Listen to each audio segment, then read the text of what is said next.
إن الحمد لله نحمده ونستعينه ونستغفره ونعوذ بالله من شرور أنفسنا ومن سيئات أعمالنا من يهده الله فلا مضل له ومن يضلل فلا هادي له وأشهد أن لا إله إلا الله وحده لا شريك له وأشهد أن محمدًا عبده ورسوله يا أيها الذين آمنوا اتقوا الله حق تقاته ولا تموتن إلا وأنتم مسلمون يا أيها الناس اتقوا ربكم الذي خلقكم من نفس واحدة وخلق منها زوجها وبث منهما رجالا كثيرا ونساء واتقوا الله الذي تساءلون به والأرحام إن الله كان عليكم رقيبا يا أيها الذين آمنوا اتقوا الله وقولوا قولا سديدا يصلح لكم أعمالكم ويغفر لكم ذنوبكم ومن يطع الله ورسوله فقد فاز فوزا عظيما أما بعد فإن خير الحديث كتاب الله وخير الهدي هدي محمد صلى الله عليه وسلم وشر الأمور محدثاتها وكل محدثة بدعة وكل بدعة ضلالة وكل ضلالة في النار আল্লাহ তাআলার অগণিত প্রশংসা করি যে তিনি আমাদেরকে গুনাহ থেকে পবিত্র করার জন্য নেকির মাধ্যমে আমাদের স্তর উঁচু করার জন্য বরকতময় পবিত্র একটি মাস রমজান মাস দিয়েছিলেন।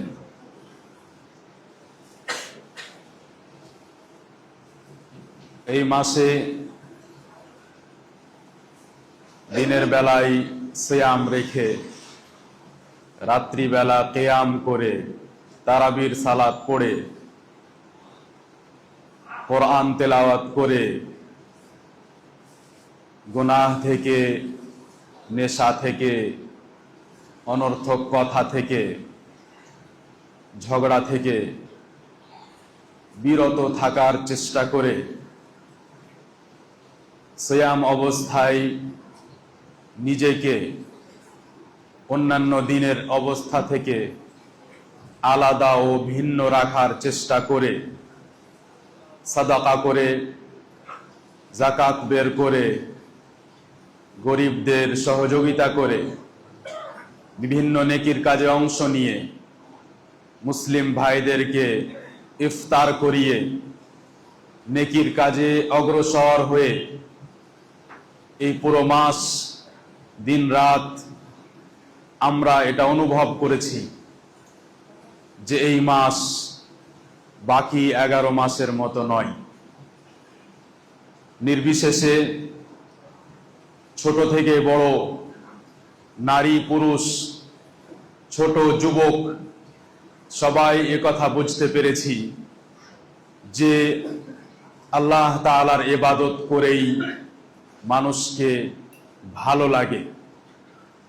বুঝতে পেরেছি যে যদি সমাজে ইবাদতের পরিবেশ হয়, যদি মসজিদে মসজিদে সুন্দর কোরআনের তেলাওয়াত শুনতে পাওয়া যায়, যদি সারা রাত মানুষকে ইবাদত করতে দেখতে পাওয়া যায়, তাহলে এই পরিবেশ দেখে মানুষ মনে শান্তি পায়। আমরা বুঝতে পেরেছি যে সারাদিন নেশামুক্ত থেকে মনের মধ্যে শান্তি পাওয়া যায়। সম্মানিত দ্বীনী ভাইয়েরা,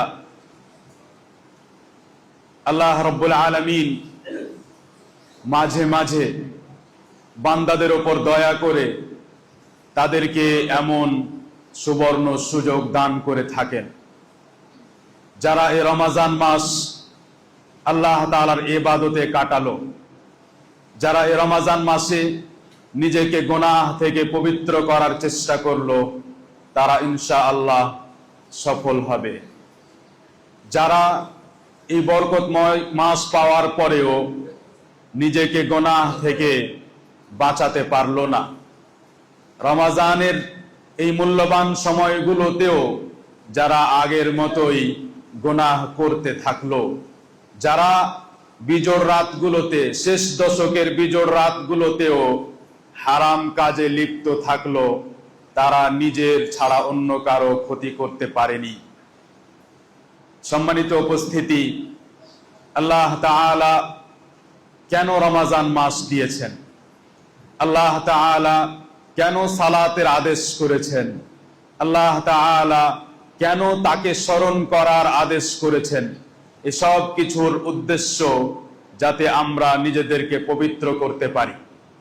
আল্লাহ তাআলা চান যে আমরা যেন পবিত্র মানুষ হই, শুধু বাহ্যিকভাবে নয়, শুধু গোসল করে নয়, বরং অভ্যন্তরীণভাবে পবিত্র করতে চান আল্লাহ তাআলা আমাদেরকে।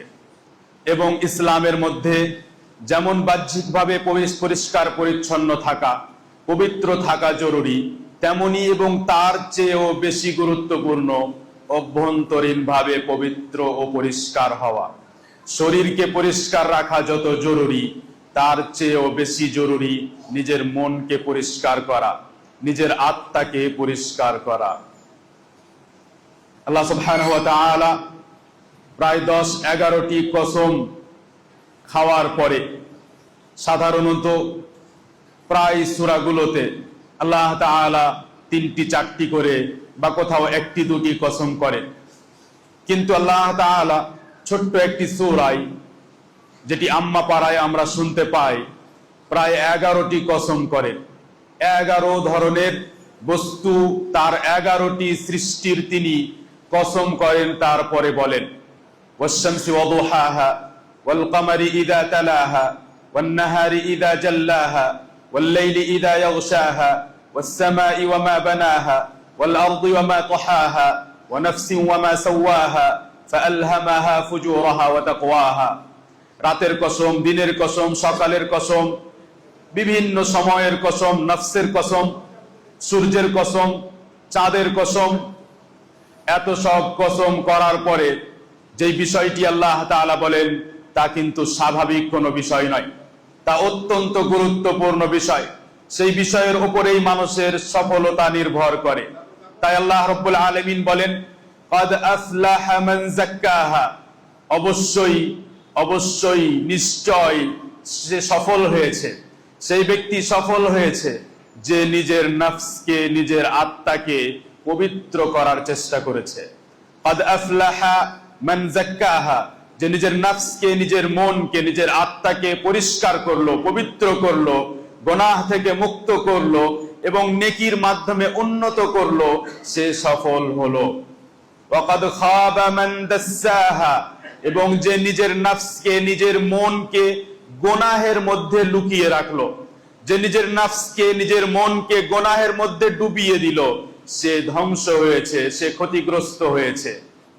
রব্বুল আলামিনের কথা, এবং তিনি 11-12টি কসম করার পরে এই কথা বলেন।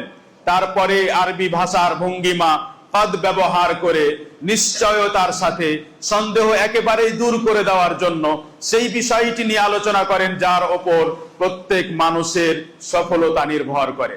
কদ আফলাহা মান যাক্কাহা, যে কোনো মানুষ, যে কোনো পৃথিবীর মানুষ, সে যদি নিজের মনকে পবিত্র করে তাহলে সে সফল হয়েছে। ওয়া কদ খাবা মান দাসসাহা, আর যদি নিজের মনকে, নিজের আত্মাকে, নিজের হৃদয়কে গুনাহের মধ্যে লুকিয়ে রাখে, গুনাহের মধ্যে লিপ্ত রাখে, তাহলে সে ধ্বংস হয়েছে, ক্ষতিগ্রস্ত হয়েছে। আল্লাহ রাব্বুল আলামিন নফসকে পবিত্র করার গুরুত্ব বুঝিয়েছেন এবং নফস পবিত্র করার মাধ্যমও দিয়েছেন। সেই মাধ্যমগুলোর মধ্যেই গুরুত্বপূর্ণ একটি মাধ্যম ছিল রমাজান মাস, যা শেষ হতে যাচ্ছে। রমাজান মাসের মাধ্যমে এবং রমাজান মাসে বিভিন্ন ধরনের নেকির মাধ্যমে মানুষ নিজের নফসকে পবিত্র করতে পারবে যদি সে ইচ্ছে করে, যদি সে চায়। যদি আমরা সত্যি নিজের নফসকে, নিজের মনকে পবিত্র করতে চাই, তাহলে সব সময় এই কথা স্মরণ করতে হবে যে আমাদের সকলকে, পুরো পৃথিবীর মানুষকে আল্লাহ তাআলা শুধু তার ইবাদতের জন্য সৃষ্টি করেছেন। এবং এটি এমন একটি বিষয় যে এই বিষয়ে আল্লাহ তাআলা কোনো এদিক ওদিকের কথা গ্রহণ করবেন না। যদি আপনি ইবাদতে আল্লাহ তাআলাকে ছাড়া অন্য কাউকে অংশীদার করেন, তাহলে সেই ইবাদত গ্রহণ করবেন না, তার বড় শাস্তি রয়েছে। যদি আপনি ইবাদত রাসূল সাল্লাল্লাহু আলাইহি ওয়াসাল্লামের পদ্ধতি অবলম্বন না করে করেন, তাহলেও সেই ইবাদত কবুল করবেন না। যদি আপনি ইবাদত আল্লাহ তাআলার জন্য না করে মানুষকে দেখানোর জন্য করেন, তবুও আল্লাহ তাআলা তা কবুল করবেন না, এবং সেটাও এক বড় গুনাহ। সম্মানিত উপস্থিতি, যদি আমরা নিজেদের নফসকে, মনকে পবিত্র করতে চাই, রাসূল সাল্লাল্লাহু আলাইহি ওয়াসাল্লাম আমাদেরকে দোয়া শিখিয়েছেন, আল্লাহুম্মা আতি নফসি তাকওয়াহা ওয়া যাক্কিহা আনতা খায়রু মান যাক্কাহা।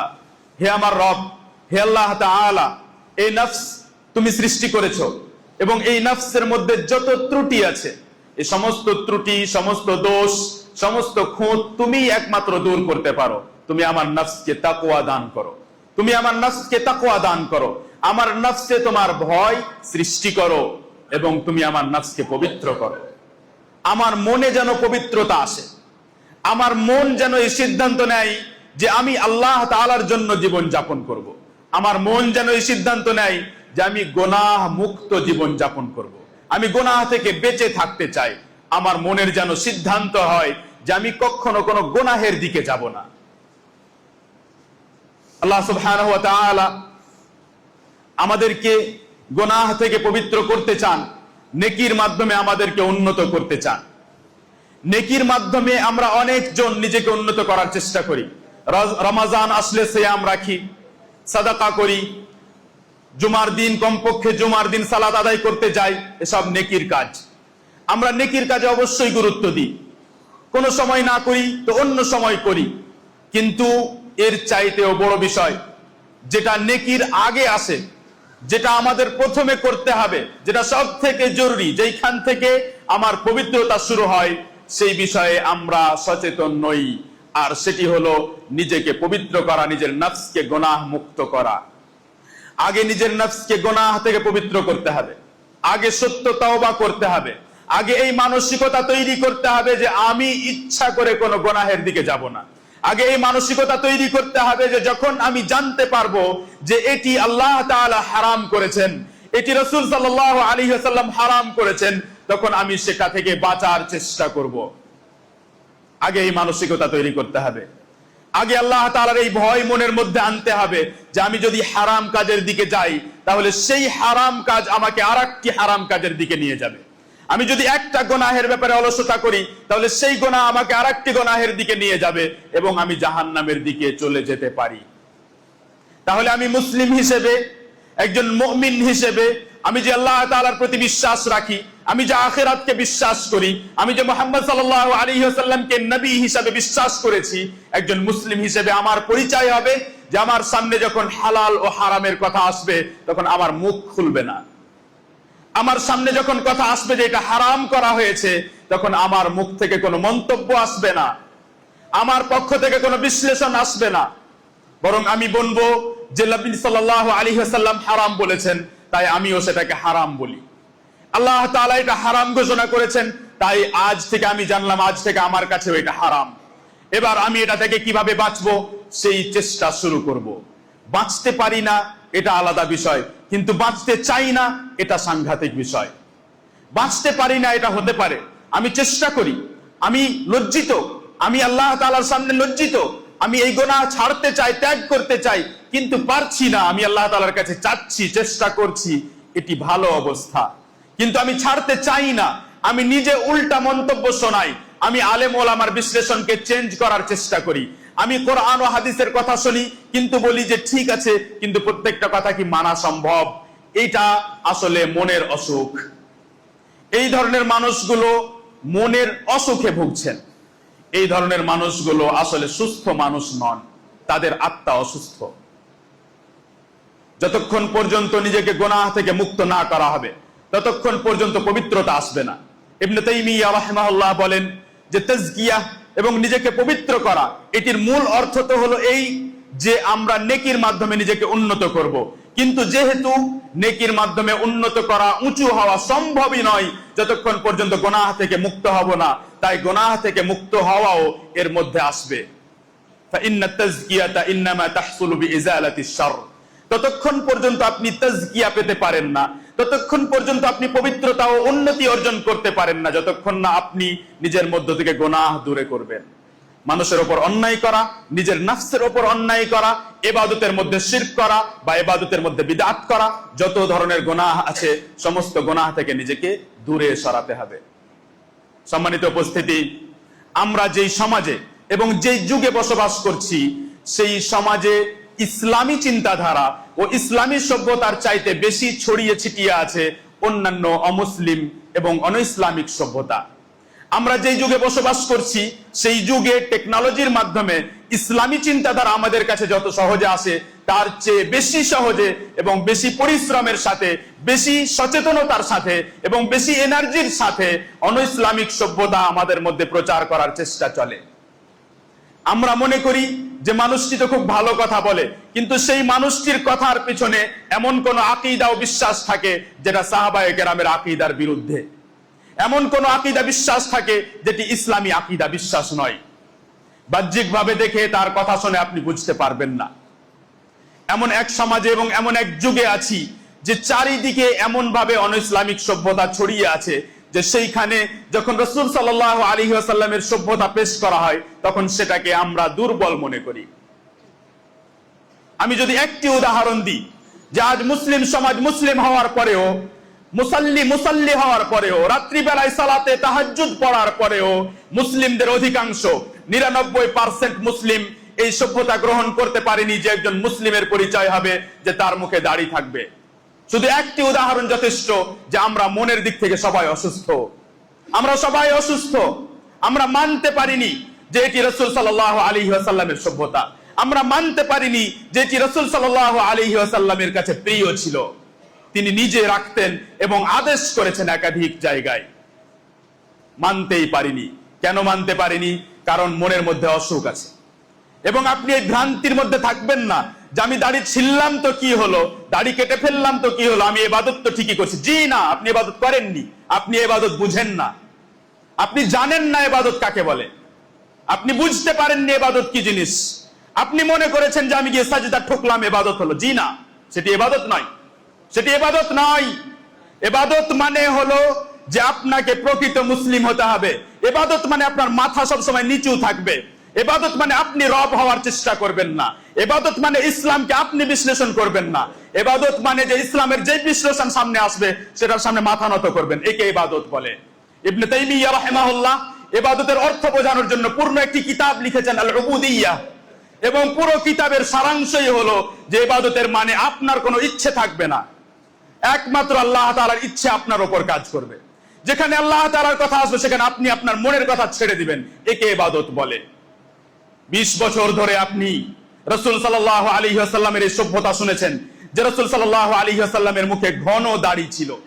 20 বছর 40 বছর ধরে শুনেছেন যে রাসূল সাল্লাল্লাহু আলাইহি ওয়াসাল্লাম উমরা করতে গিয়ে হজ করার সময় মাথা নাড়া করেছেন, কিন্তু দাড়ির একটি চুল কাটেননি।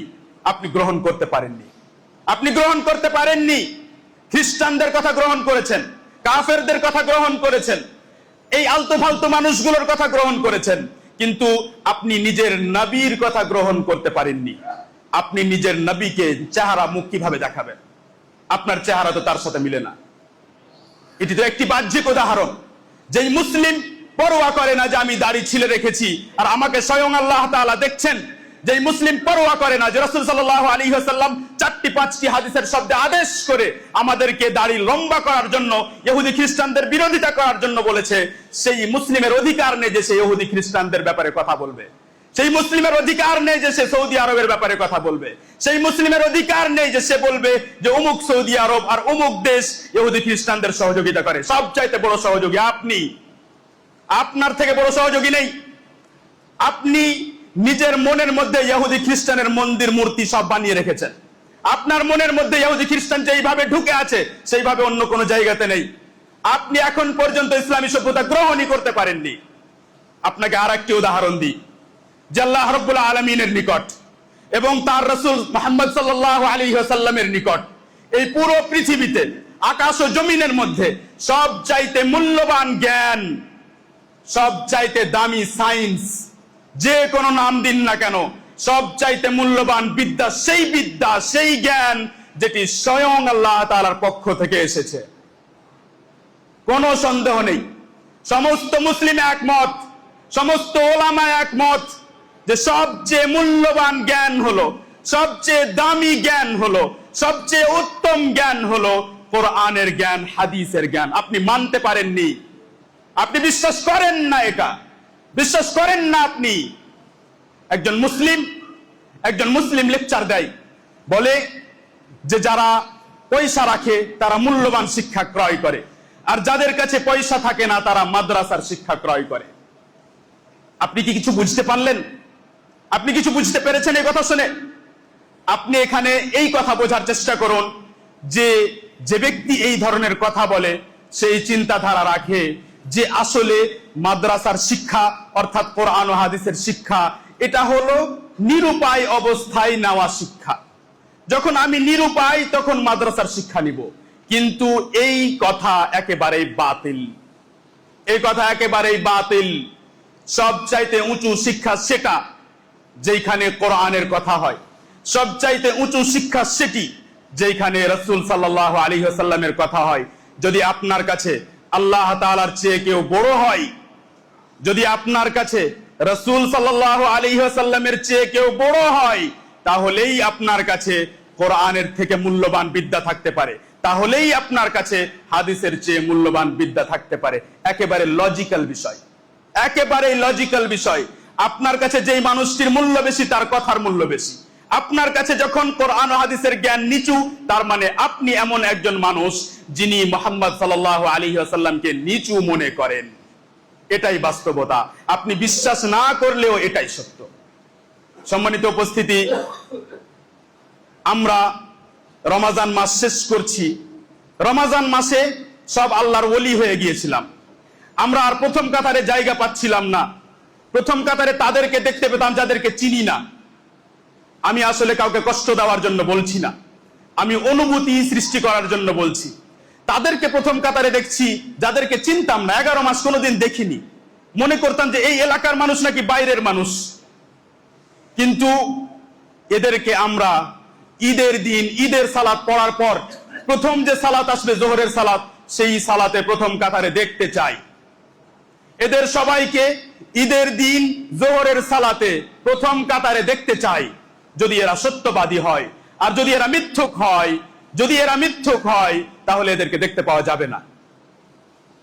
রাসূল সাল্লাল্লাহু আলাইহি ওয়াসাল্লাম বলেন, রাগিমা আনফু ফুলানিন রাগিমা আনফু রাজুলিন দাখালা আলাইহি রমাদান সুম্মা ইনসালাখ ওয়া লাম ইগফার লাহ।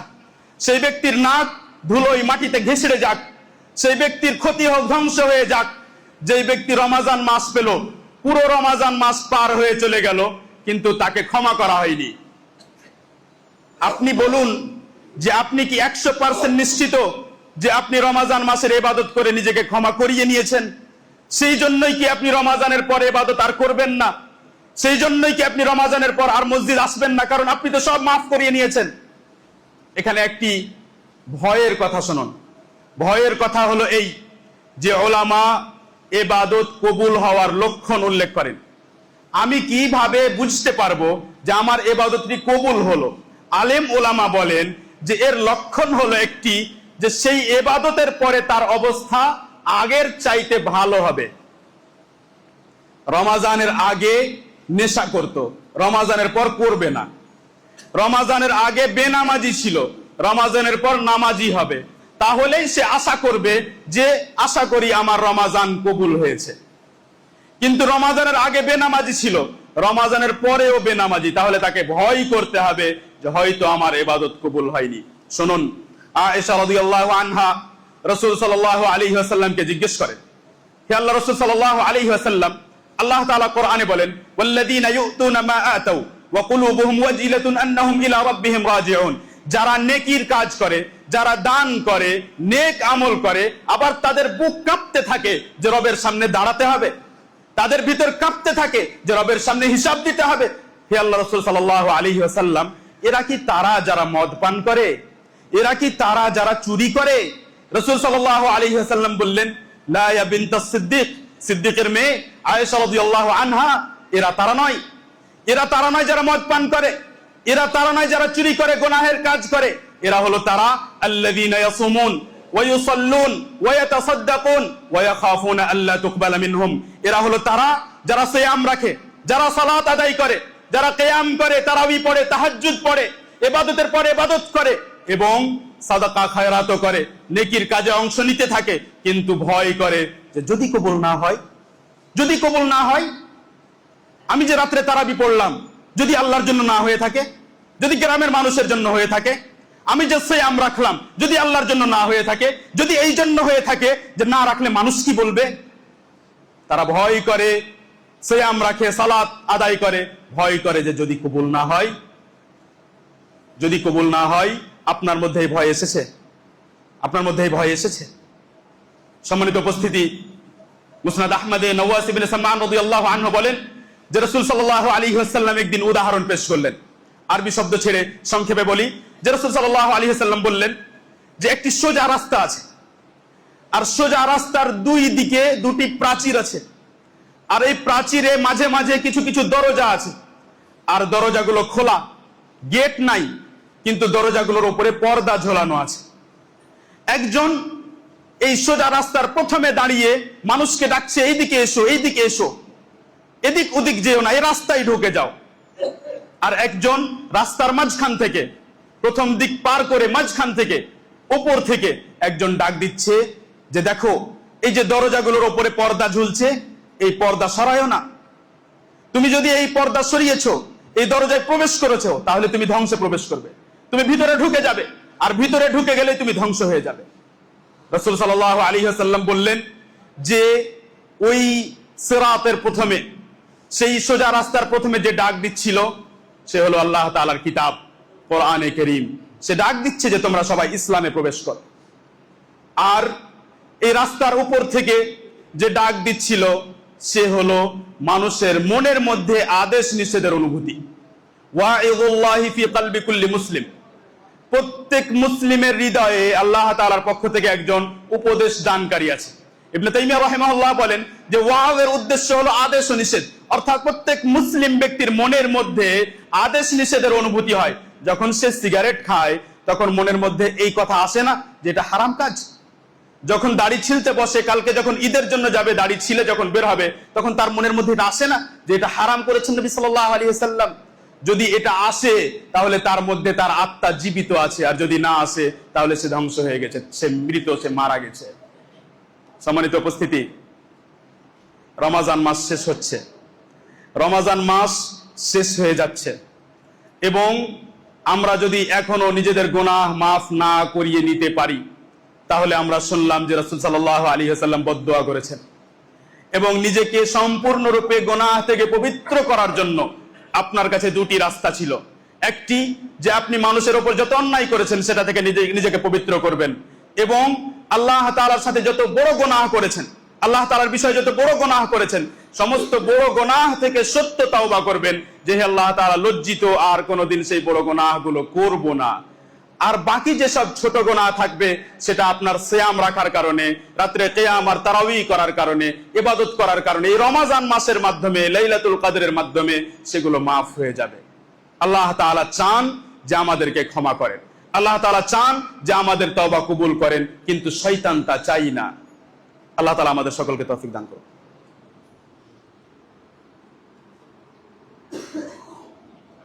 আলহামদুলিল্লাহি রাব্বিল আলামিন, والصلاة والسلام على نبينا محمد وعلى آله وأصحابه أجمعين। শেষের দিকে সংক্ষেপে কয়েকটি কথা বলে আলোচনা শেষ করব ইনশাআল্লাহ। আমরা বলছিলাম যে নিজেকে পবিত্র করতে হবে। পবিত্র করার মধ্যে যত রকমের বাজে চিন্তাধারা আছে, আলেম ওলামা সম্পর্কে খারাপ চিন্তাধারা, কোরআন ও হাদিসের জ্ঞান সম্পর্কে খারাপ চিন্তাধারা, ইসলাম সম্পর্কে বাজে চিন্তাধারা, ইসলামের বিষয়ে দুর্বল ধারণা, যে ইসলাম মোটামুটি আলোচনা মোটামুটি ভাবে পালন করলেই হলো, সালাত একরকম করলেই হলো, এই যত ধরনের সব বাতিল চিন্তাধারা আছে সেগুলো নিজের মাথা থেকে টেনে বাইরে বের করে ফেলে দিতে হবে যদি আমরা সত্যি নিজেদেরকে পবিত্র করতে চাই। তারপর খুব সাংঘাতিক বিষয় যে আমাদের শরীরের মধ্যেই এমন একটি অংশ আছে যার বাস্তবতা আমরা বুঝি না, আর সেটি হলো আমাদের নফস। আমাদের নফসকে সৃষ্টি করা হয়েছে এমন ভাবে যে এই নফস খারাপটাই পছন্দ করে, এই নফস খারাপ কাজটাই পছন্দ করে।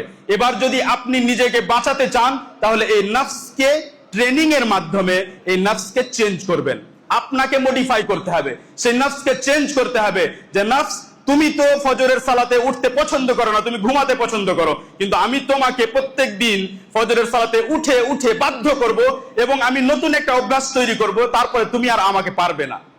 ওয়াল্লাযীনা জাহাদু ফীনা লানাহদিয়ান্নাহুম সুবুলানা, যারা আমার জন্য, আল্লাহ তাআলা বলেন, যারা আমার জন্য চেষ্টাই থাকবে, নিজের সাথে লড়াই করতে থাকবে, শয়তানের সাথে লড়াই করতে থাকবে, আমি তাদেরকে রাস্তা দেখিয়ে দিব।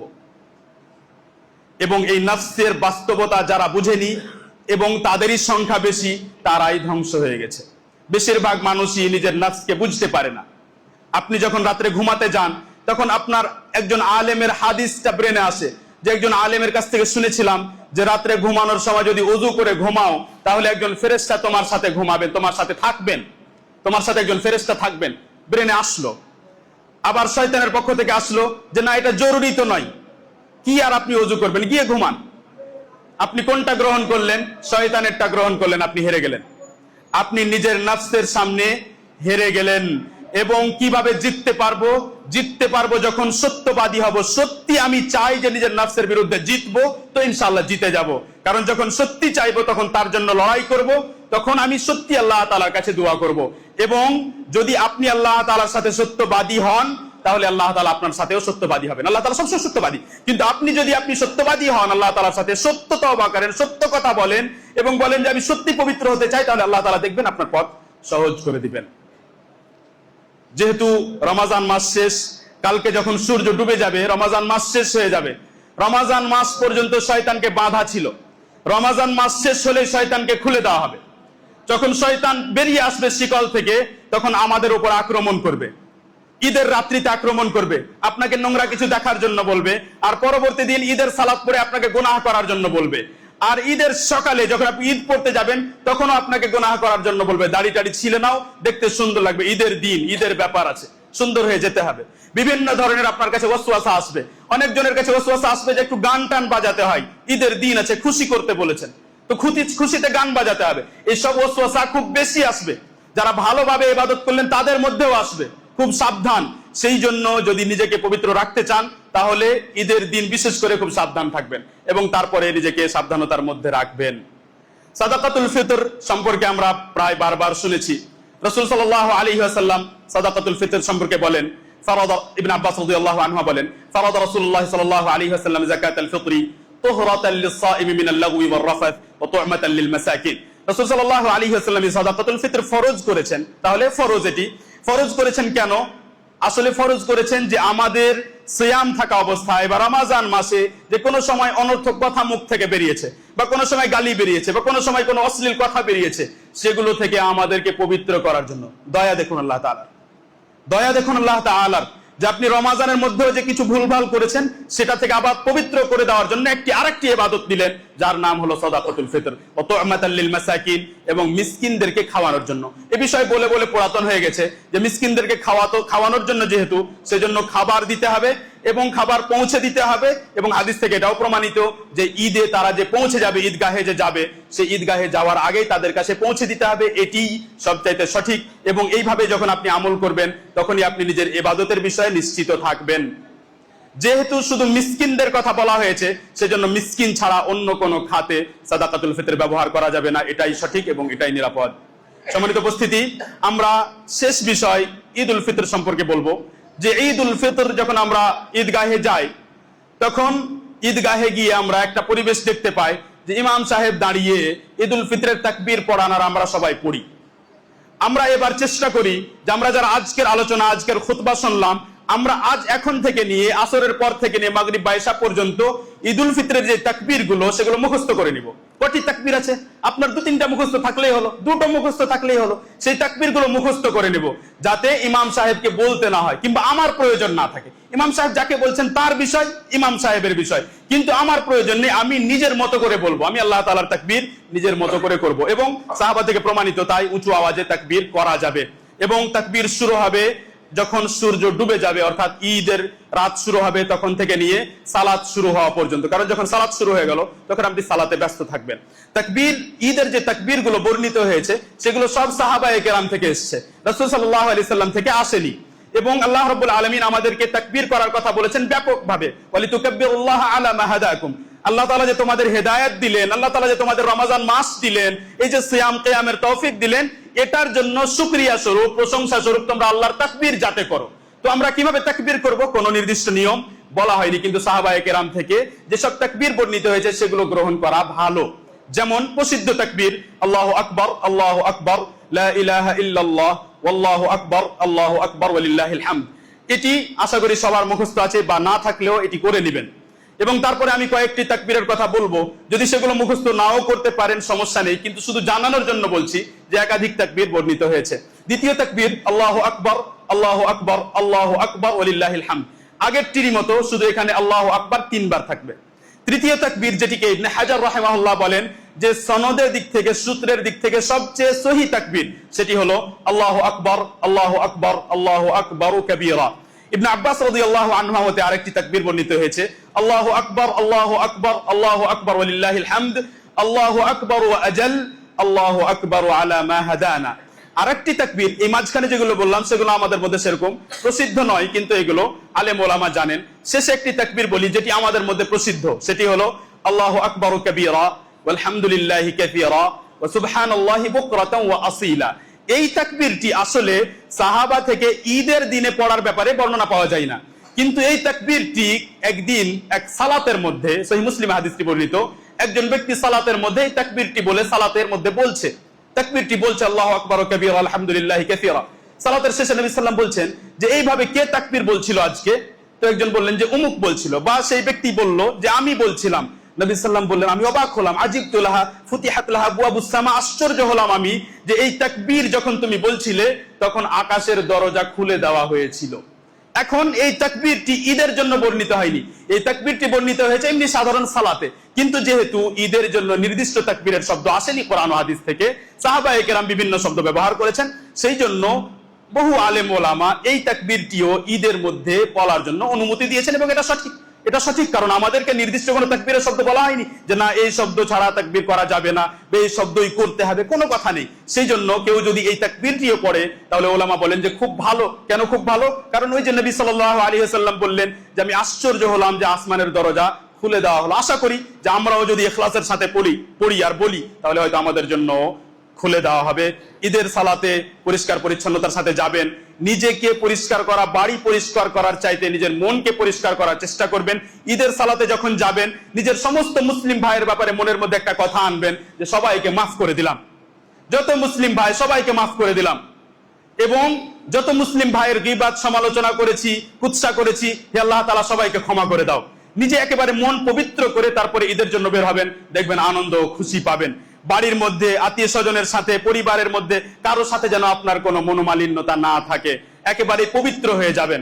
তারপরে পরিষ্কার পরিচ্ছন্ন পোশাক অবশ্যই পরবেন, আতর অবশ্যই ব্যবহার করবেন, এবং উযু করে ঈদের সালাতের জন্য বের হবেন অবশ্যই, কিন্তু কখনো দাড়ির দিকে হাত দিবেন না যে দাড়ি পরিষ্কার করে যায়। দাড়ি পরিষ্কার করার কথা বলা হয়নি, আমাদেরকে নিজেকে পরিষ্কার করার কথা বলা হয়েছে। দাড়ি কোনো নোংরা নয় যেটাকে আপনি পরিষ্কার করবেন, সেজন্য এই বিষয়ে সাবধান থাকবেন। এবং ঈদগাহে রাসূল সাল্লাল্লাহু আলাইহি ওয়াসাল্লাম এক রাস্তায় যেতেন আর আরেকটি ভিন্ন রাস্তায় ফিরে আসতেন। যাদের যাদের কাছে সম্ভব, যাদের কাছে দুটি রাস্তা আছে, তারা নবী সাল্লাল্লাহু আলাইহি ওয়াসাল্লামের এই সুন্নাতটির উপরেও আমল করবেন।